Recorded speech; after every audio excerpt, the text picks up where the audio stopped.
Yeah, no, I was desperate. I was really desperate. I didn't really know where to turn, to be honest. And a lot of it at that time as well, my ego was massively. I was desperate for validation. I was desperate for identity. Everything for me was all centered and based in being a sportsman, and now I wasn't there anymore. So that was really challenging for me on a personal level. But I was fortunate enough that I didn't have really that much time to think about it initially, because this thing called the Clip Around the World race, the sailing race, the founders of it I knew because they were sort of rugby fans and whatever else. They'd rang me and said, "Look, we've got an opportunity as to have someone as like an ambassador or whatever you want to call it. Would you be up for it?" And so, if you like, 5 or 6 weeks from me injuring myself and being told my career's over, I left on a boat to sail around the world. Hi, and welcome to another episode of the Drive Phase podcast from Coordinate Sport. This is your show about sports founders, leaders, and experts, and the stories behind their business journeys. So excited today to I've just had a conversation with Ollie Phillips, ex-England Sevens captain, World Rugby Player of the Year, amongst a whole host of other accolades, world records, etc. And also the founder of an organisation called Optimist Performance. Really enjoyed our conversation, kind of wide range, and obviously focused on his early years coming through school, recognising his talent as a rugby player. Some early disappointment in terms of his first contracts, and then funny story or a really engaging story about how he actually won his first official professional contract with Newcastle. From there, we talk about his career in his international career for England, and just how he dealt with that coming to an end, which is a big topic, and really grateful for Ollie for sharing and being so transparent with us. We talk about kind of how he dealt with that and the kind of negative behaviours that he was using to cope, and also his journey through dealing with that and how he lives his life today. We also talk about the work he's done in the kind of the adventure and world record space and raising money for great causes. Touch on that, and also the skills he learned in that environment, those leadership skills that kind of helped with his career and helped to form the organisation Optimist Performance that he runs and is thriving today. I hope you enjoy the show. I think there's a lot in there for anyone who's leading an organisation, whether it is in sport or outside of sport. Enjoy the show as always. Subscribe, hit the notification bell, and we really want to hear your comments as well. So if you have any comments, please add them and we'll get back to you. So enjoy the show. Okay, I'm really excited to welcome Ollie to the show today. Ollie Phillips. He is the founder of an organisation called Optimist Performance. But as well as that, he's also an ex-England captain, Rugby Sevens, I think ex-World Player of the Year, Guinness World Record holder, Olympic silver medalist, world champion rower. Really excited to have you on the show today, and hopefully we'll have enough time to touch on a lot of those accolades. And I think it's going to be a great opportunity for our listeners to hear about all of your achievements, but also what you've learned and what you bring into the business world. Thanks, mate. Great to be here. I mean, who says it doesn't pay to write your own CV? I mean, it's incredible. Yeah, thanks for sending that over. Be my agent. It'd be brilliant. I'll just send you in, and then it's it rolls off your tongue a lot easier than mine, which is great. I'll get hopefully I'll get, I don't know if is it 10% or I don't know what the agents get nowadays. Exactly. Good stuff. But Ollie, what we always do in terms of those who aren't rugby fans or don't know of you yet, we try and give our listeners a little bit more insight into get to know you a little bit better before we dive into kind of all the kind of business side of things. So most of our listeners are involved in the world of sports activities or children's sports, youth sports. So it'd be good to start with kind of your early life and what that looked like from a sporting context. Was it you pushed into sport from your family, or was it just kind of something naturally that you fell into?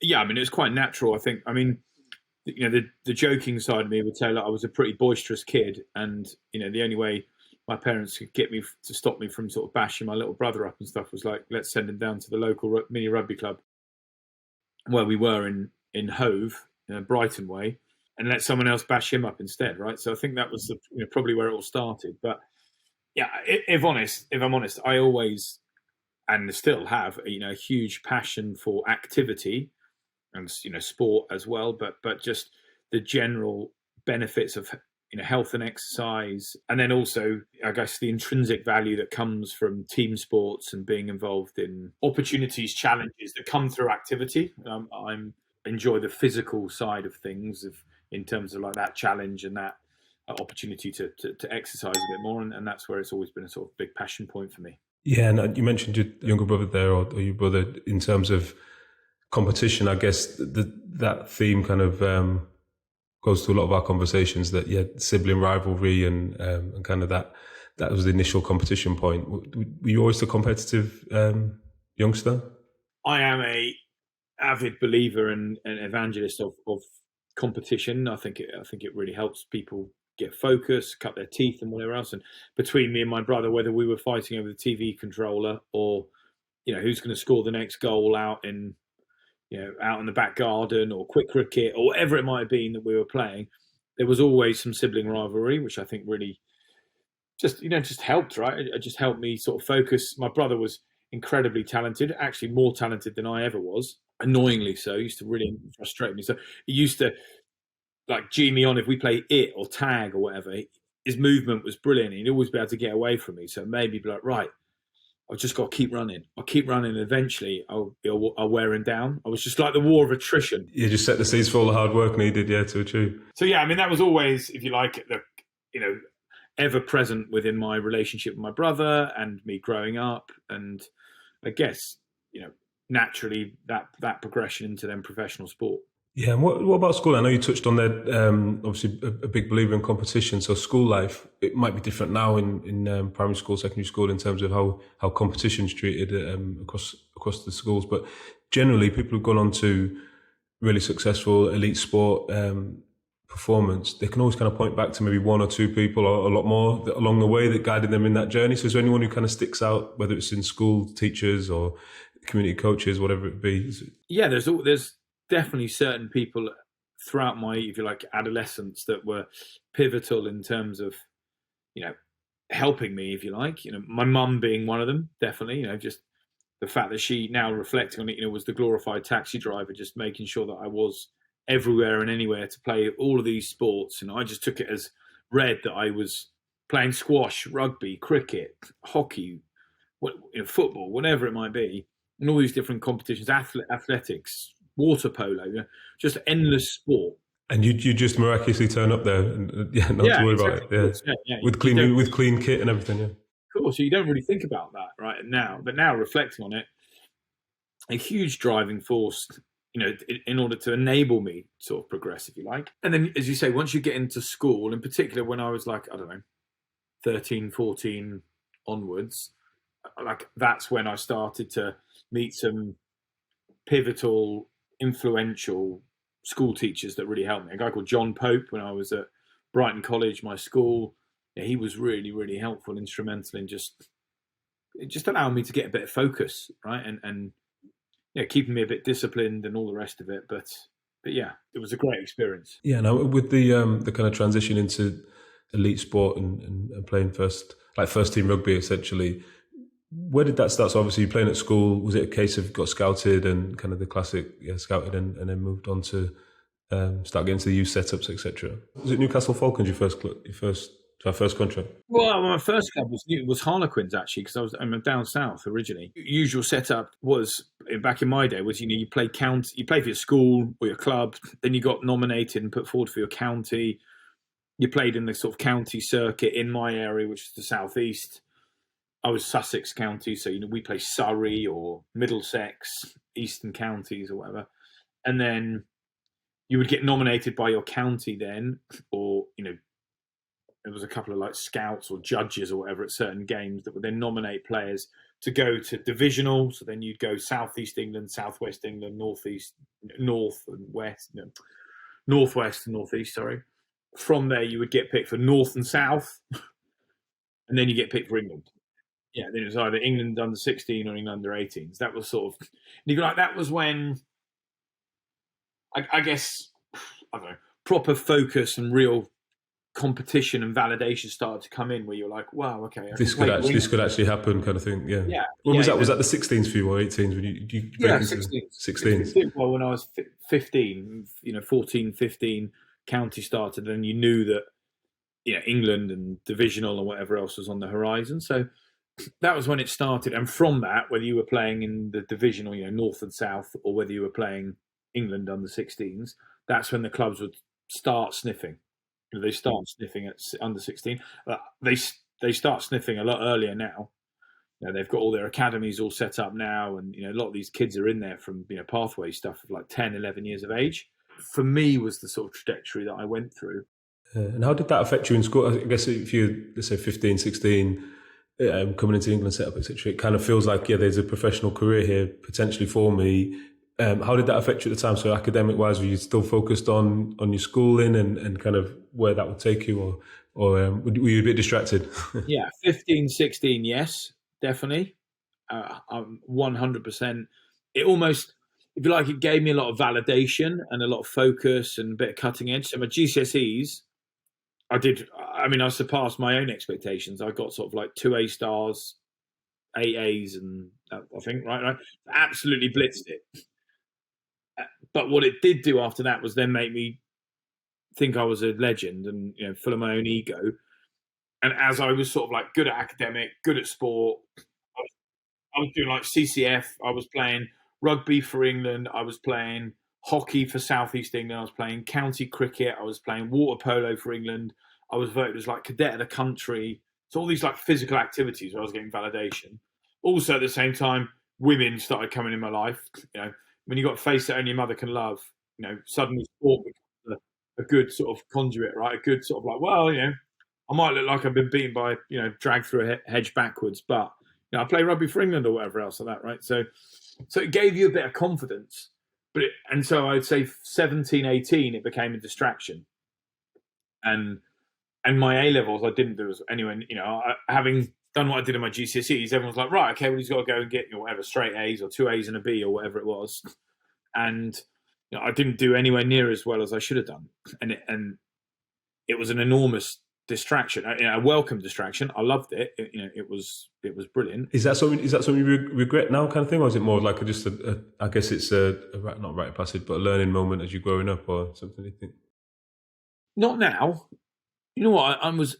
When I look back on it, I was incredibly fortunate as to how that moment transpired, and ultimately what, if you like, the good luck or goodwill that I got out of that, because I was meant to go to London. The original plan, without boring everyone too much, I was going to go to the London School of Economics to study economic history with economics. I got a D in economics, so that would probably suggest that I wasn't. Going to the London School of Economics to do economic history with economics, and I got a D in economics. It probably wasn't a good fit, right? But that was what the plan was, and I was going to sign a contract for Harlequins as a full-time professional. So I was going to be in the Strand in central London at the London School of Economics, and then I was going to be in Aldershot training with Harlequins. So again, those two were not going to be compatible. Central London, somewhere down the M3. No way. I can tell you what, I was never going to go to the Strand to do economic history with economics, having got a D in economics. So it wouldn't have gone very well. But my A-level results meant I didn't get in. I needed an AAB, and I got BBD. And fortunately for me, Durham University, who were my second choice, I'll be honest, I think off the back of my rugby, because the entry requirement was ABB, or might have been ABB, they said, look, we'll take you. We'll have you. Like a bit of like, okay, here's an olive branch, come up, right? And I'd never actually been to the university. And it was a big call, right? Because I was like, right, I'm going to go 6 hours up north, up the M1. Away from friends and family and everything, yeah. No friends and family. I effectively was going to bin my Harlequins contract, because that, and as an 18-year-old lad, someone offering you 30 grand a year, I was like, wow, this is going to be incredible. But I knew in my gut, and I don't know what it was, but I knew in my gut, look, I've ballsed this situation up. I need to go and right the wrong, if that makes sense. Because if I don't, I feel like this could be a legacy that really could. And I don't know why I thought that, but I thought it could be a legacy that could hurt me further down the road. And now having done some of the things that I've done, and I now work as a director at PwC, and I have founded my own company and whatever else. Like, I now see, I don't think it's right, but I now see how, the decisions you make as a 17-year-old, 18-year-old, like, they dramatically and drastically affect the course of your life for the rest of your life. And it's nuts. It is absolutely nuts. I think it's lunacy that some decisions you make as a sort of, I didn't know, my arse from my elbow, but excuse my French, right? Yeah. At that point in time, as a 17-year-old lad, I didn't have a clue what was going on. And I was too busy getting distracted by playing sport, chasing skirt, and whatever else, right? And the fact that my career, my life, my future could have been determined by the fact that I got BBD. Because, for example, PwC, if I'd have gone to PwC as an 18-year-old lad and said I've got BBD, the answer would have been computer says no. Yeah. I think it's nuts. That experience probably, and we'll probably get onto it later on. We're talking about kind of performance and those traits, but that, I think up till then, if it kind of like everything was going your way, that bit of that needing to overcome that challenge or that resilience there to say, right, this is a mess, I've got to sort it out, kind of thing, probably was a great character builder, I suppose, at that time. But yeah. I mean, it was pretty stressful. I'm not going to lie to you. It was a stressful, our man was not best pleased and whatever else. But I think, I just think, like, you're right. It was a real eye opener for me and an education piece, and it highlighted to me the importance of going and getting, like, let's call it some solid foundations to build from, and then go and do some sport, which is the approach I took, basically. Yeah, no, but you're right. You're right in terms of those big decisions at early ages. I think, especially now with I don't know, like timeline wise, but now with the kind of the increase of tuition fees and the student loans and all those type of things now that young people have to kind of make that big, it's even bigger decision, right? Because it's more financially, it's a bigger financial decision, especially if you're choosing the wrong course or going down the wrong route. Yeah, I think, I'll be honest, the financial bit was different. I'll be honest, I didn't have the proverbial pot to pee in at that point. I didn't have any money, right? But I just mean as in, like, my stupidity or like a bit of just lackluster or just being a bit distracted. I can't really describe it, right? But if you like, my direction of travel wasn't quite right at that point in time. And the result of that was that, at a point when, as an 18-year-old lad, for about 6 to 12 months, I didn't do as well as I should have done. I didn't get the AAB that I was forecasted, and I got a BBD. But the ramifications of that are not could have been enormous, right? And I was just fortuitous that Durham said yes, and because of them saying yes, my life took a totally different trajectory, and I'm bloody grateful for that. I guess landing, was it like landing in Durham? Then you've kind of, did you study the same economics up there as well, or was it something different? Well, I mean, I did business economics. Obviously, I couldn't let go of the D, but yeah, I went and studied that up there, and the irony of it was the perfect environment. It was sort of a collegiate environment, so you were still, close to people and looked after enough, but you were given enough space and bandwidth to make your own mistakes and sort of grow up and mature a bit and be an adult, live on your own, live with your mates, all that sort of stuff. But it was a small town that was really the university, and they were really into sport as well. So it was this sort of red brick university that was, I don't know, whatever it was, 4th or 5th in the rankings, and they were really into sports, and it was also miles away from everybody else that I was sort of familiar with and that I knew down south. So I could, if you like, re-establish myself. And that's why it's perfect. Yeah, and I guess to touch on the rugby, from a rugby point of view, at that point, you, assuming playing for the university, and how did it look from a, I guess, professional side there, or did you get straight into kind of contract negotiations? Yeah, there was a gap. I'd almost, resign myself to, let's try and get my degree and then see what happens, knowing that Newcastle Falcons were 20 minutes up the road, and I was obviously desperate to get into it because I loved it and I was passionate about it, and I was playing well for Durham, so that was good. I was a fresher playing for the first team, which everyone was like, that doesn't really happen at Durham and blah blah blah. So that was good, and I was starting to get noticed. I mean, truth be told, I actually invited myself to Newcastle under-21 training. I didn't realise that I had invited myself, but I did invite myself technically to training, and I was really fortunate. So the coach at the time, a bloke called Rob Moffat, but the Moth we used to call him, he came to watch one of our Durham games, spoke to him at the end, was like, look, you're playing unbelievably well, keep doing it. we'd love to see you in the mixer with the under-21s. I took that, I can't remember the exact comment, but I took his comments as like, oh, come to training with the under-21s. So I spoke to a couple of the lads who were already in the under-21s at Durham and said, oh, look, the Moth told me to come up next Thursday or whatever for training. They used to train at 6 a.m. So I got on the car with them, came up because Durham was about half an hour away. We left early. I was there like 15 minutes before everyone else. I'm playing touch with some of the lads and messing about.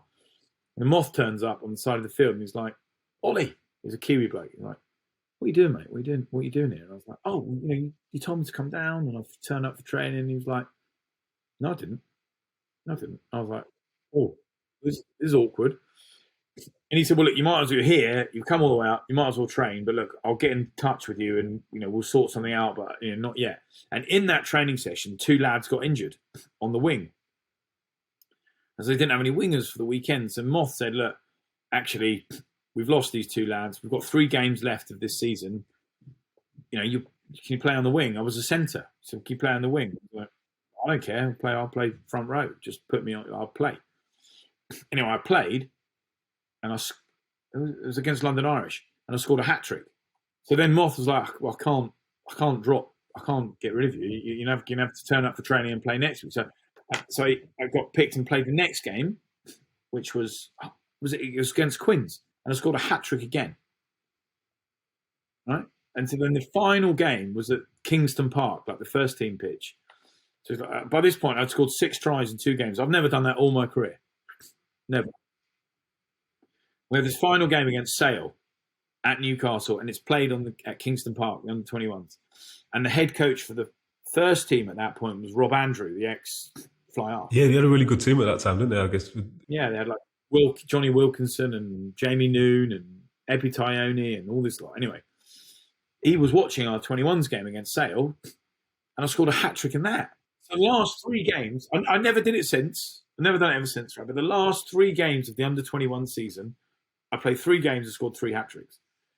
And in that game, Rob Andrew was obviously just watching. He was like, who's that old bloke that looks like he's won a raffle that has just scored a hat trick or whatever? Because I had grey hair at uni as well. And they were like, oh, this is Ollie Phillips, lad. He plays for Durham. He's just turned up. Just been involved. Only 3 weeks. He was like, he needs to come to pre-season training. So I literally went 3 games under 21s, then got invited to pre-season with the first team. And I remember like rocking up and training with Johnny Wilkinson. I just watched him kick like the winning drop goal. This is in 2003, is it? 3-4, yeah. Yeah, 2003. Running around with Wilco. I'm like, oh my God, lads, Wilco, what's going on? And they took me up for the first, whatever, pre-season friendly against Glasgow, in Glasgow. And I was on the bench, and I came off the bench, and I scored 2. And then from there, they took me to Llanelli. I scored again, and from that point on, I was in. I was in the first team squad. Also, so at that point, you still play, I guess. I'm still playing for Durham. I'm still playing for Durham, still kind of not contracts in place, or you get paid at that? So it's just kind of like, just joining in. At that point, I got offered a contract, at the, whatever stuff. That was, I think it was, what did we get? We got £1,000 for the year to be in the under-21 squad. And then because I was in the first team squad, I got an extra 7. So I think I got $8,000 for the whole year to train every day and whatever else. Oh yeah, because you'd still be like technically under-21s player, right? I didn't think of that. So you're an under-21s player playing up into the first team. Yeah, exactly. Yeah. So it was like, yeah. I mean, but then $8,000 at uni. Bear in mind, I was living off like Tesco value beans and whatever else. I was back in Durham in Clute like some millionaire. Like, yeah. So lesson learned: anyone looking for a contract, just force your way in, like, get down to training and turn up with your boots. Yeah, exactly. Yeah. Good fun. I mean, awesome times. And like they were the best times because I was playing just for the, whatever you want to call it, the purity of the game, right? Just the love of it and everything else like that. So I want to really get into kind of the world records and all the kind of adventure stuff. But before that, what was the journey into kind of sevens essentially and kind of captaining and I guess that journey, World Player of the Year, etc. The kind of the focus on sevens. How did you get into that?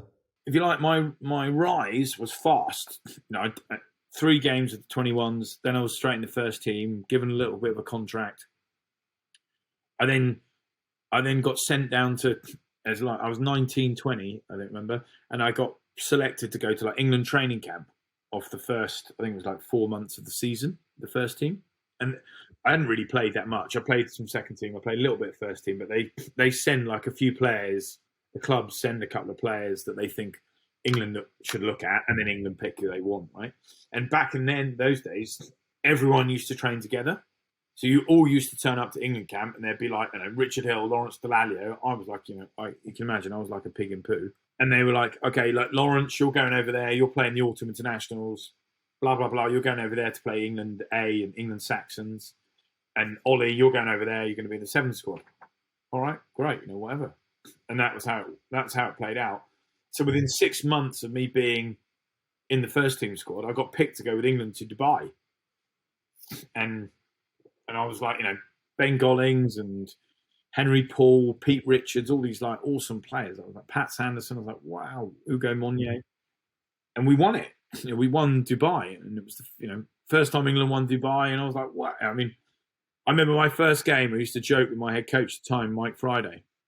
I was like, oh, you saved me for the big games, mate, the big games, because he played me against like Uganda and the West Indies. They were the two games that I played.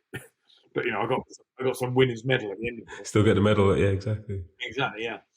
But that was the dawn of my England international career. That then, spanned. That was in 2003, 4, and by the time it got to 2008, 9, I was leader. I was captain of the team.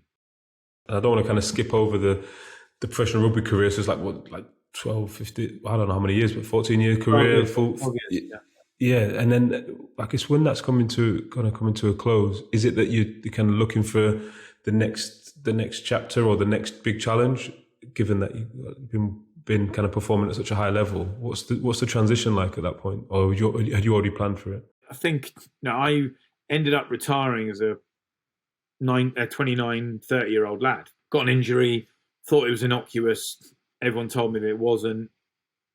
That I severed the nerve in my calf, and that was me done, right? I went from being told that I was going to go to the Olympics, I was going to be captain for GB, and I was going to have a 3-year contract as a central contract with England, to then, within 3 hours of like my injury, all of that going, and being told I needed to retire, right? So if you like, the highs are high, the lows are low, and that was a very fast slap in the face, but fast realization of like, okay, well, this is this isn't the best day. Yeah, and what was the kind of thought process of that? How did you pick yourself up? Or I don't know, you talk a lot about kind of obviously gratitude and things, but at that point, it's difficult to see any positives around. And how did you kind of come out the other side of it? Yeah, no, I was desperate. I was really desperate. I didn't really know where to turn, to be honest, and a lot of it at that time as well. My ego was massively. I was desperate for validation. I was desperate for identity. Everything for me was all centered and based in being a sportsman, and now I wasn't there anymore. So that was really challenging for me on a personal level. But I was fortunate enough that I didn't have really that much time to think about it initially, because this thing called the Clip Around the World race, the sailing race, the founders of it I knew because they were sort of rugby fans and whatever else. They'd rang me and said, look, we've got an opportunity as to have someone as like an ambassador or whatever you want to call it. Would you be up for it?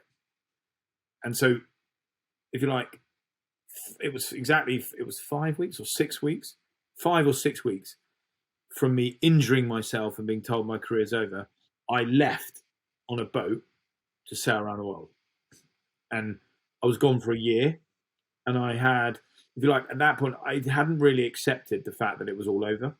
It was, because I never played again professionally after that point. But I got on this boat and thought, okay, well, I'll go have a year around the world. I'm still young. I'm 29, 30. My injury will have recovered. I'll come back. I'll have sailed around the world. And ironically, the first port of call on the sail was Rio de Janeiro. And the Olympic Games that I was trying to go to for 2016 was Rio de Janeiro. So I was like, what an epic story it'll be. My first port of call on sailing will be Rio. My last port of call in my professional journey will be Rio. So I kind of convinced myself it was written in the stars. But obviously it wasn't, because Still in denial, slightly getting on. Yeah, getting on board. well, you sever the nerve in your calf, that's it, you're done. Sailing wise, had you sailed before? Is this not something that you had like a history in, and so you just jumped on to sail around the world? Yeah. Never been on a sailing boat in my life. Never knew. Didn't have a clue. But I was, I mean, at that point, I always say, actually, when I do a talk, right, desperate, it's a realization of mine, is that, desperation shouldn't drive innovation. And in this instance, desperation drove my innovation. I had nothing. I didn't know what to do. I didn't know where to turn. So in one breath, I was really grateful for that. In another, obviously, there was so much more I could have made of the opportunity if I planned it a bit more. But, I didn't have the benefit, the foresight, or whatever you want to call it, of making that a reality. And I'm still incredibly grateful for it. So, but in answer to your question, I'd never been on a sailing boat in my life. I didn't have the faintest idea. Touching on that quote there, so desperation shouldn't drive innovation. What do you mean by that? Can you dig into that a little bit? Is that kind of, you're talking about kind of being almost like rebounding into something else without thinking about it, or what's the? Yeah, exactly. I don't, now in hindsight, like, lots of people, when the proverbial hits the fan, they make desperate choices, right? And there hasn't really been any planning. There hasn't really been any thought. And as a result, if you like, the emotional fallout, the financial fallout, you're really leaving things a lot to chance and to luck at that point. Luckily for me, this one worked out. But a reflection of mine is that I hadn't really done any preparation for this day, for this moment that would undoubtedly arrive, where I have to retire through injury or through choice. And as a result, I just leapt on the first thing that came my way, and that's not really the greatest way of living your life, because I was in a really desperate place. I didn't have any money. I didn't really have any skill sets that I thought I could use or transfer. I hadn't really put anything in place that was going to allow me to sort of transition or progress nicely into another career. And as a result of that, I was kind of at the mercy of whatever came my way. And fortunately, it was the Clipper race, but that it could have worked out very, very different. And I guess that was kind of the start of the kind of next phase with the kind of adventure challenges, and kind of, I'm just looking at the list here. It feels like every year a huge challenge. You got Mont Blanc 2017, Kilimanjaro, Mount Everest, amongst other things. At what point did it kind of sink in? The career ending, and you kind of, was it on the journey on the Clipper, or was there a moment when you like, right, yeah, I've got to kind of go on to the next, like, make another plan effectively, or go to this next phase? So I did the Clipper race, which was a year sailing around the world. And from that, I met a senior partner from PwC who was on my boat. He did one leg of it, and he said, look, I've never met anyone that leads a team the way you lead a team. You have to come work for us. And I was like, who's us? I need whatever, right? But so this comes back, like, that would never have happened at my A levels. So it was only because I'd done a 12-year professional rugby career. I managed to become an ambassador of the Clipper Around the World race. I'd gone on this boat, having never sailed before in my life, and met some bloke who happened to be a senior partner for PwC, spent some time with him, and he turned around and said, mate, I've never met anyone that leads a team the way you lead a team. You come work for us, right? That's how that played out. So a little bit of like, it's not what you know, it's who you know in that instance. But my reality of when my career was over was after that Clipper race. I'd gone to work for PwC, and I remember like being full of energy and blah, blah, blah. And 3 months in, I was like, wow, okay, I don't know what anyone's talking about. I'm never going to play rugby again here. I was introducing myself as like, hi, I'm Ollie, I used to play rugby, not hi, Ollie, I'm Ollie, I work for PwC. And I realised pretty quick that, okay, all my dependency and identity is all centered around something that, like, I cannot be anymore. Physically, I can't be that person anymore. And I was in a pretty desperate, let's call it emotional state or mental state. I'm not a boozer. I don't drink at all. I've never taken a drug in my life. So I'm not into that side of things, right? So if you like, when I get some people, when you get greeted with a challenging emotional situations. Some people take to drink, some people take to drugs or whatever else. My vice was women. Right? My vice was I need to feel loved, validated, nurtured, appreciated, like I'm the Billy Big Bollocks that I did when I was playing sport. And if like that's the negative side that fell out of sport for me, which was this ego bit of like I'm a somebody in that environment. Now I'm not in that environment. I still need to feel like somebody, and and that drove a lot of my behaviors, which was poor, right? So that's why I say desperation shouldn't drive innovation. They turned out to be great, but I went sailed around the world and went up the North Pole to set a world record. They were amazing causes. They ended up being brilliant, but they were driven, from my personal perspective, by ego. And the fallout from that meant that I never could secure it, like hold down any sort of relationship, because I was too busy basically looking for another one whilst I was right. And I remember my ex-girlfriend, but my girlfriend at the time, we'd had a big bust up, and I did the usual, like, oh, it's she's mental, or it's not you, it's me, and all that sort of nonsense that you tell yourself at the time. But I remember her coming to my front door of my flat at 1 a.m, knocking on it. Was with somebody else, another woman in my flat. We weren't together at this point, but like, as in, she'd come round. She was emotionally like shot. She was just crying her eyes out in front of my flat door. And this girl who I was with was stood in the doorway of my bedroom, or whatever, in my flat. And I remember sitting against the door and thinking, I didn't let her in. I didn't answer. I pretended I wasn't in. And I remember just thinking, what are you doing? Like, I've got this vision of like who I want to be and the person I want to be, the family I want to build. I believe I've got really good values, principles, integrity.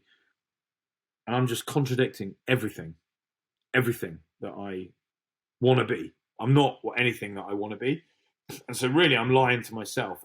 If you're lying to, when you're lying to yourself, like you can lie to everyone else and they might believe you, but when you're lying to yourself.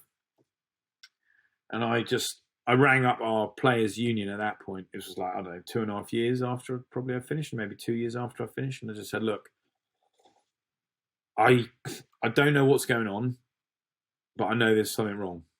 Like, and I know it's me, and I know I need to deal with this in me, because if I don't, the next 10 years are going to look exactly like this.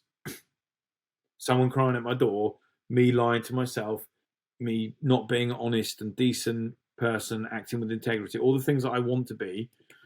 And if I don't address this, and if I don't accept some realities, right some wrongs, peel back the onion and really understand what is driving some of my decisions and some of my insecurities, if I don't invest the time in that, I'm going to be one of those like divorced blokes that's, I don't know.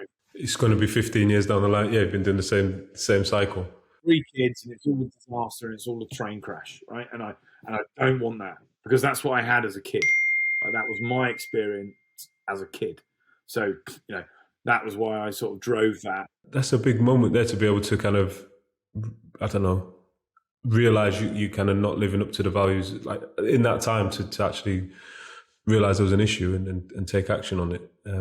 How did that pan out then once you reached out to the union? Because the other thing on that was kind of, had you been around rugby since, or was it a case of you just left it and you hadn't really been engaging in that community, kind of the kind of brotherhood and stuff you had there? Was it kind of, I don't know if it's deliberate or not, but I'd ostracize myself definitely from that. Yeah, when it's kind of over, you don't want to be in and around it for that moment. Yeah, and also because I was like 29, I was whatever, 31, 32 at that point. But even at that point, I still believed, I could play again, and I was, I still thought I could be a rugby player, and I still wanted to try, and all this sort of stuff, right? Now as a 40-year-old bloke, I've got, I'm fully aware that I could never ever do it, right? So, time is a good healer on that too. But at that point, I still was in, whatever you call it, denial. I think I needed that moment, even though it was horrendous for some other people around me, and it wasn't fair, and I'm not condoning my behaviour or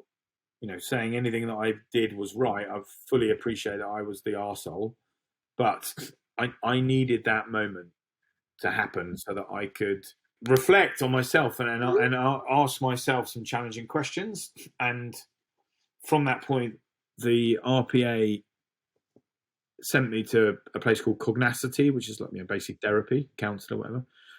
And we underwent 18 months of pretty challenging work, challenging conversations, because I really had to dig back all the way into my childhood, really, as to where does this come from?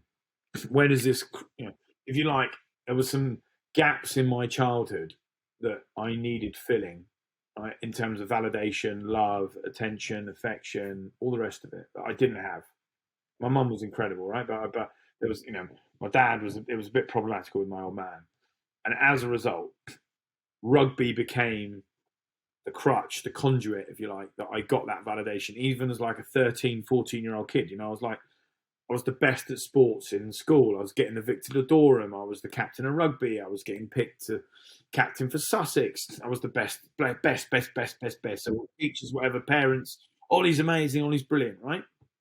So I was getting it everywhere, except for the one avenue that I needed it, which was my old man, really. And rugby then became this dependency. And as if you think about it, it's like a drug. It started off as like, oh, just some parents at school. By the end, as a professional, it was the whole world. I was voted as the best player in the world in 2009. So 80,000 people, everyone in England, Premiership clubs, everyone telling you brilliant, everyone blowing smoke up your backside. It became this dependency for me of like validation, rationale, reason. I guess, but at that level as well, like a best player in the world, at that level, it's going to be hard to sustain that for the rest of it, like to be at that level. Yeah. So. Yeah. But I mean, from a professional level, of course, right. But it was more the emotional level that was the problem, if you like, for me. And when rugby when it stopped dead as a 29, 30-year-old, I didn't have any appreciation or realization that my dependency was, if you like, my whole identity was woven into this, and it was everything that gave me self-worth was embedded in this game, in this sport. And it took a lot of unpicking for me then to get, if you like, comfortable in my own skin and understand and realize, okay, here's some of the tells, here's some of the things that I do when I'm feeling needy, basically. For one. How do you work through that now? So do you have like certain tactics, and obviously through that you've kind of unpicked it and understand it, but I'm assuming that it's still kind of, like you said, you've got the tells every now and then. What are the tactics that you kind of employ? It's a little bit of understanding and really tuning into your purpose. So, I said to you that moment with my ex banging on my door or whatever, if you like, because of my childhood, I wanted to be the antithesis, the complete opposite to what had happened to me. Right? I wanted to be the brilliant father, the happy family man, the amazing, beautiful kids, and we all live this amazing, fruitful, loving, caring, supportive life, right? And I was not setting myself up for that. I was like, I was living and breathing that as a facade, but underneath it, I was just sabotaging it left, right, and centre through my own behaviour, not through anyone else. I was getting, all the pieces of the jigsaw puzzle were there. Some of the girls that I'd gone out with, amazing, caring, beautiful people, would have had incredible kids, all that nonsense. But I was rotten, and that was going to be the problem all the way through, the consistent problem all the way through. But I was just in denial. I was like, then I don't know. I'd be sending a message to an ex-girlfriend of mine, just like, "Oh, hi, how are you?" And then obviously my current girlfriend, like, "Why are you doing that?" They go mental, understandably so. I'd be like, "Oh, they're mental." Da da da da da. Was really, I knew why I was sending a message to my ex-girlfriend. I wanted her to sort of tell me she loved me still, or whatever nonsense it is that I wanted. It wasn't genuine, authentic reasons, right, that would underpin this image of being a great, supportive, caring partner, father, whatever else. So I needed to go through that transition.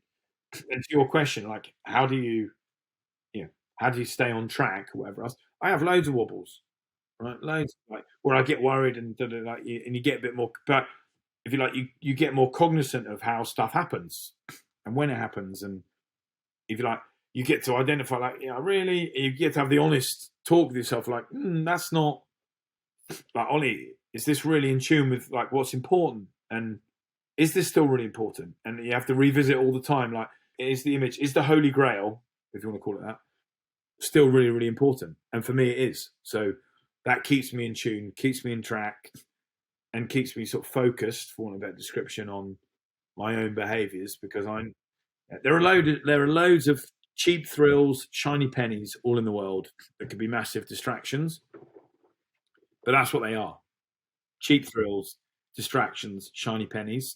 And unfortunately, those distractions can undermine the rest of your life. A bit like my A levels. But luckily, nobody else got hurt from that. But those sort of distractions and those moments of, like, whatever you call it, weakness, or just whatever, they can ruin the rest, the future, right? Because what it is a betrayal of trust, and that's when the problems all creep in, right? How would you define your purpose now then, in terms of, like, is it still, is the kind of the family and the domestic and the kind of the kind of emotional, is it just that, or is there something wider that you have kind of in service of? At the core of it is that, but I still am a competitive beast. I've still got aspirations and goals that I want to achieve. I still desperately want to work in really vibrant, fruitful partnerships, relationships, in teams and whatever else, in my work and whatever else, because really that's what I get. I get my kicks from, I get my energy from people, not from product. I get it from people. So other people get it from product, which is fine, right? But mine is from people. So I need to be in that environment. But if you like, I was living. If I compare it to rugby, probably easier. Right? If you want to become the best player in the world or play professional, you need to be dedicated and focused to do certain things. It doesn't. There are loads of people that've got loads of talent, and someone with no talent surpasses them just because they're dedicated, right? So if you've got talent and you work bloody hard, Jesus, you're dangerous, right? You're amazing. There's a quote, I literally listened to it. I think it was Emmett Smith, the NFL guy, who's saying all men are created equal. Just some of them go to pre-season and some of them don't. So there are tons of players that were more talented than me, loads. But honestly, none of them work harder than me. None. That was my mindset. They may well have done in practical terms, but my mindset was like, no one will work harder than me in terms of that. And I think, if you like, because I had such a dependency and focus and purpose dependent all on rugby that was interwoven, it was easy for me to do that. Now it's gone. It becomes more challenging because nothing feels as wholesome or as fulfilling as what it used to, right? I kind of know what heaven looks like because I lived it and breathed it. So I don't know, no disrespect, like PwC is not the same outcome, right? So there's always that challenge for me, but I enjoy now the sort of like professional competitive landscape of like achieving something that you didn't think you could achieve and whatever else. But it needs to be underpinned for me with some really core values and purpose, which is my family. Like I love I've got like now the transformation is I'm married with a beautiful wife called Lucy, and I've got 3 incredible kids that don't get me wrong, they drive the hell out of me sometimes, like every other parent, but they have no idea the meaning that they have to me. Like them, I mean, I'm sure everyone loves their kids. I'm not, I hope they do anyway.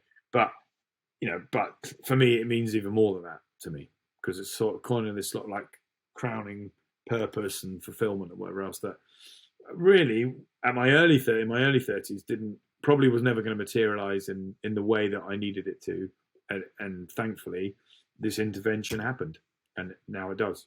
switching gears a little bit, I just really want to talk, while we have the time, talk a bit about Optimist Performance and how that operates in terms of when you're going into an organisation. A lot of our listeners will be leaders in their own organisations or owning, running a company or leading teams.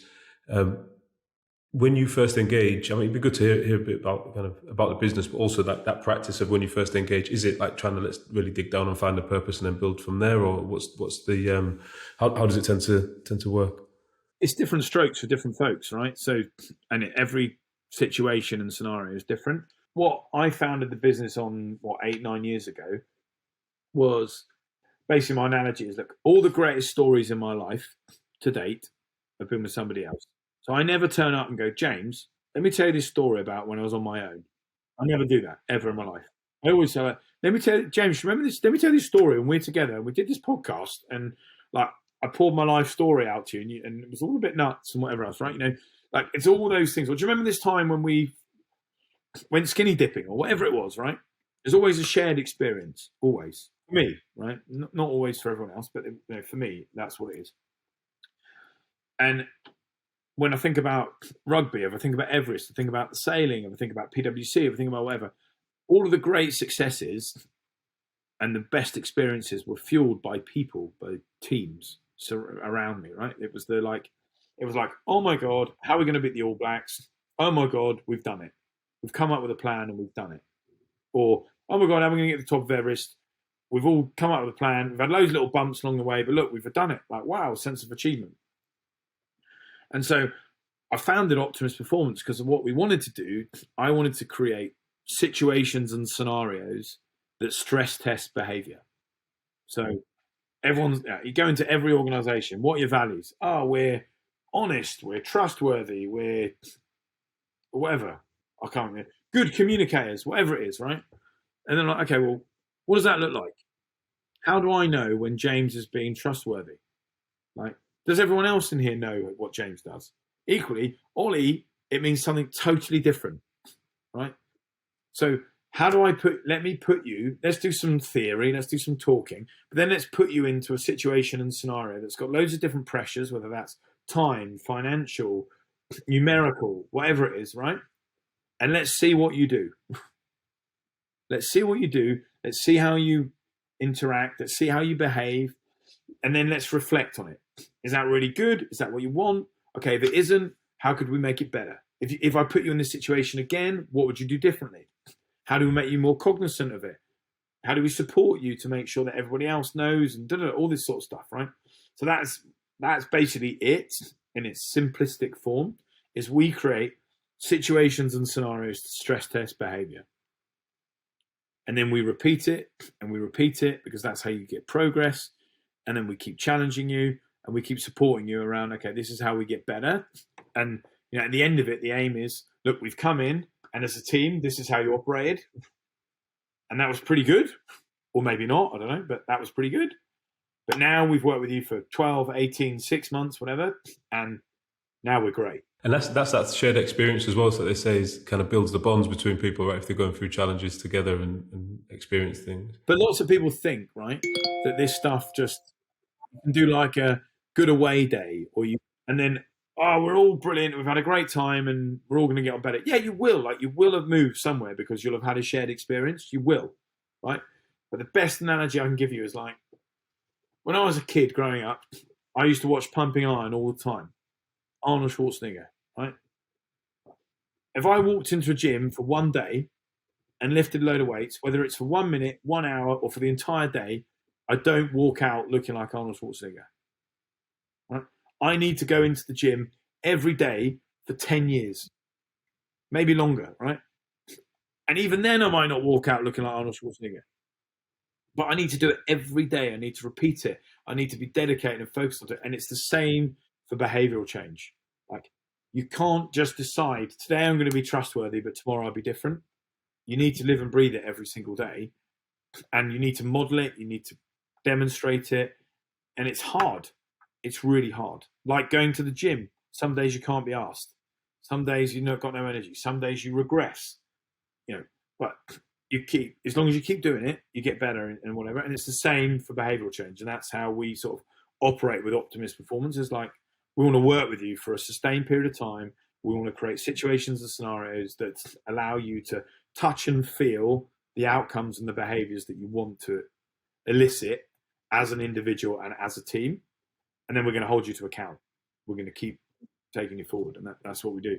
And I'm assuming the situations aren't maybe as extreme as some of your adventurous challenges. No, I mean, some are, some aren't. It just, I'll be honest, the challenge or the situation, we've taken people on a resilience project where we've cycled around the whole of Ireland, right? And then, so we did that for 10 days and, we did a resilience program with them, and others we've done, like 3 hours where we've had a little challenge to do or whatever else in their office. It doesn't like whatever the if you like the extremeness of the challenge. It's It not doesn't that really important. matter. Yeah. But, some people it just makes them tick a bit more, right? But it's more like what happens in that moment. How do you behave, and how does everyone else react to it? And then is that a good outcome or is it not a good outcome? And if it's not a good outcome, how do we make it better? And what about related to those challenges? Do you have anything else coming up? I know we've kind of touched on a few through the others, some of the world records and the kind of things we haven't mentioned, like cycling across America, rickshaw riding across India, etc. Have you got one coming up, and what does it look like? What's the next one? I try and do one every year, and it's not like some are more extreme than others. So this year we've got 12 people. We're going to Jordan and Petra to sort of explore. We actually leave in 3 weeks' time to explore the lost city. So we're going, we're trekking for 10 days, 8 days, and then we're getting to Petra and we're seeing the lost city and whatever else in Jordan. So that's sort of, next year we'll probably do Mont Blanc. We might, there's always sort of, if you like, some of them, they're more extreme than just in the office, but they're not like, let's go sit in an igloo for 50 days on our own. No David Blaine stuff or whatever. Yeah. With that one, I'm assuming raising money and stuff along the way. So if there's but they're always charity. Yeah, so I was going to say we'll add the links into the show notes, so if anyone listening wants to donate and things like that, we can get them. Yeah, great. I mean, today we've raised just over £3 million now for the various charities that we support. So that's always great, And I'll be honest, I always say there's no such thing as bad charity. It's just there's three things that are really relevant to my heart, and that's the Wooden Spoon, which is a children's charity for disabled children, the Alzheimer's Society because I lost my grandmother to that, and Cancer Research UK because she had breast cancer as well. So. Ollie, I appreciate your time. Last couple of questions from me. I don't want to, normally we ask a little bit about kind of performance habits, which we've kind of been talking about. Talking about behaviour change, but is there anything that you always need to do to kind of maintain top performance, or whether it's like the fashionable stuff like jumping up, getting in the ice bath or whatever first thing in the morning, or is it kind of just reading a book or going for what's the things that you always have on the agenda every day that helps you? Yeah, I try and live by two mantras really. First mantra is sort of something. Well, they were both from when I was a young lad, young lad coming through or whatever. But they were, two coaches that basically, one coach, a guy called Steve Black, that told me two things when I was 19, whatever, on that journey into Newcastle. And he said, look, maximize your strengths, manage your weaknesses. So, like, your X factor's what's got you here. That's why everyone, 3 hat-tricks in a row is why people have picked you, not because you're a really good tackler or something like that, right? So when someone comes up to you and says, look, oh yeah, it's great you score 3 a game, but like, well, you missed that one tackle over there, or your body height's a bit wrong. He's like, tell them to do one. Or like, yes, oh yeah, thanks very much, but just let it go in one ear and out the other. Because he said there are so many players that turn up with an X factor, they listen to that nonsense. If you think about it as time, your X factor's here, and your strengths are here, your weaknesses are here. If you focus all your time on your strengths, you go like this. If you focus all your time on your weaknesses, you don't have enough time to spend on your strengths, and you just go like that. Yeah. And then you end up in the middle, and no one wants anyone mediocre.